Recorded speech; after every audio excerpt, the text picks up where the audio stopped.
serve together as a family. So I don't Mm-hmm. have to work on that balance because the Lord has allowed us and blessed us that we get to serve together. So when we go for ensemble practice, my wife and my kids and my grandkids are there, um, for good or bad.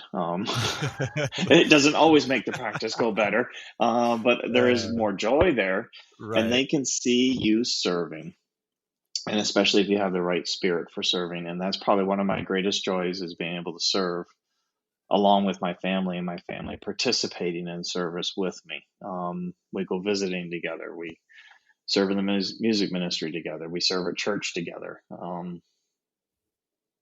So it means we have lunch at church a lot more than maybe some people, but we still are serving together. And Right. so I would say that I don't try to find what that balance is. You know, serve and family are Yeah, important, and try to let God take care of the rest of it. And that's where trusting comes in. sure. So, what then?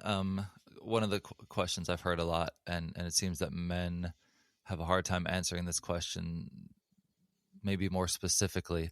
But what does it mean to lead your family? Like, again, practically, because of course we know what we're supposed to do. We know we're supposed to go to church. We know we're supposed to read our Bibles and have a walk with God. But is there some practical advice that you would have on leading your family? And obviously, what you just talked about is very good as well.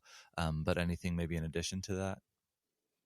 The statement I probably would put on that specifically is that you cannot effectively lead your family for the Lord if you yourself are not able to hear the whispers of the Lord. If the Lord's not, if you're not having that time on your own, too often we get busy, so we slot in our devotion time with family. And we're just slotting things in like we're running an appointment book.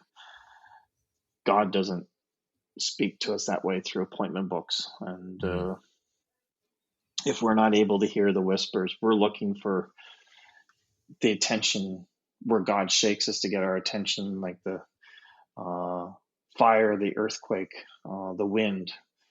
Um, but like Elijah, where he was in a still small voice, and God got his attention, but he still had to be listening. And so often, as men, we are so distracted and we have so much noise, especially the ones that are running their own businesses. We just have a lot of noise in our life, a lot of things, and a lot of things pulling on us. And if we're not quiet to hear those whispers, we can't effectively lead our family, because then we're just slotting our family into appointment books, and sure. it's way more important than that. And so if we don't have that right relationship first as men ourselves, and that communication with the Lord, and that one-on whisper, then we're not going to be able to effectively lead our family. And our kids will know it. Our kids know when it's genuine and when it's not. Yeah.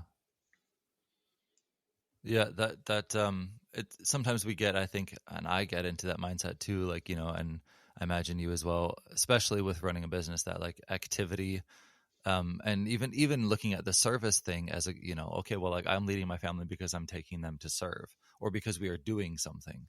Um, but I really like that focus on scaling it back in simplicity, and just, if you're not being led yourself by God, then you can't lead your family.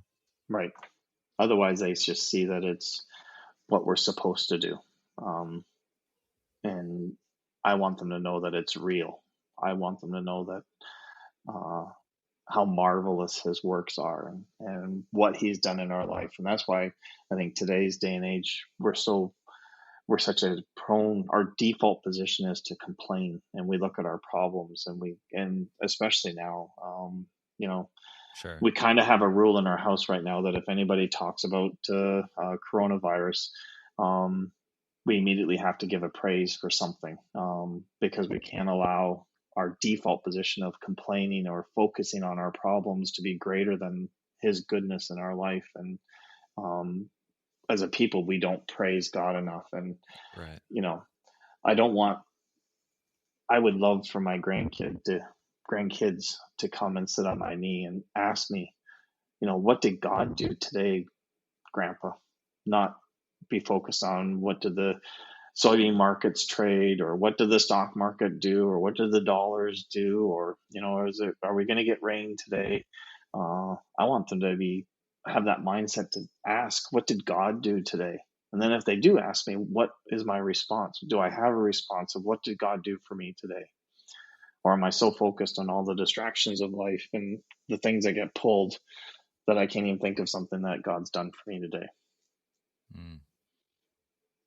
That's really good, and it's really challenging because, like, even as you said, you know they could ask you a myriad of things, and you have a lot of knowledge in other areas, but that's the one that you prioritize over all the others, or treasure more than all the others, is what has God done in your life today? That's really good. Well, Brother Judge, I appreciate you taking your time to talk to us this morning, and just sharing your wisdom with us and your heart to serve, really, more than anything else. Whether it's, God has allowed you to grow a business and you use that as a tool to serve, or if you were doing something else, I imagine you would be, just as willing to serve as you are. And I appreciate that testimony and that challenge to us here today. All right. Thank you. It's interesting to me how much Brother Judge and his profession have in common. That with farming is not necessarily a flashy job. It's hard work, and it's often a long-term thing. You don't sit out there and see immediate results. There's a lot of work that goes in, and that's what his life has been, is putting in long-term work and doing what is right year after year. He's been in that church since he was very, very young, and he's just been faithful, and now he has many rewards to show for it. And the older I get, the more I appreciate that someone, again, just stays planted. And that's what I want with my life, to do the right thing faithfully for a long time. That's the reason I'm doing this podcast. It's not, going to hit the top of a bestseller list anywhere, but I want something that I can show my son, here's what I've learned and here's what I'm trying to learn, that is hopefully going to make me faithful over a long period of time, and lessons that I learn here that I want to teach him.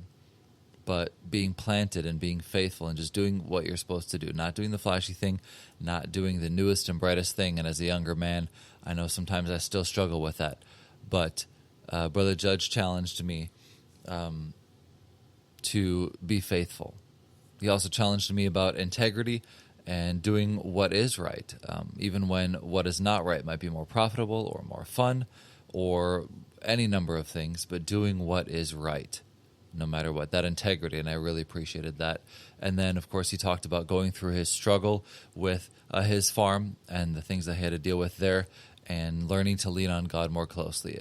You've noticed that any man who we've had on the show so far who has talked about the struggle that they've gone through, they have said either or both that they would go through it again, and they wish that they wouldn't have had to go through that to get as close to God as they did. They appreciate it now, and they would go through it again. But I know in a lot of cases, their challenge to us is don't wait until that point. And I want to take that challenge up. I want to try to do my best to get closer to God now. So when I get to that point, I appreciate Brother Judge's challenge of appreciating the God of the stillness, but we can appreciate that now. Anyway, thanks for taking the time to listen. I hope you can take this challenge and go forth, whether it is in business or just in life, and be a faithful man who has integrity and is in search of God. Thanks, and have a good week.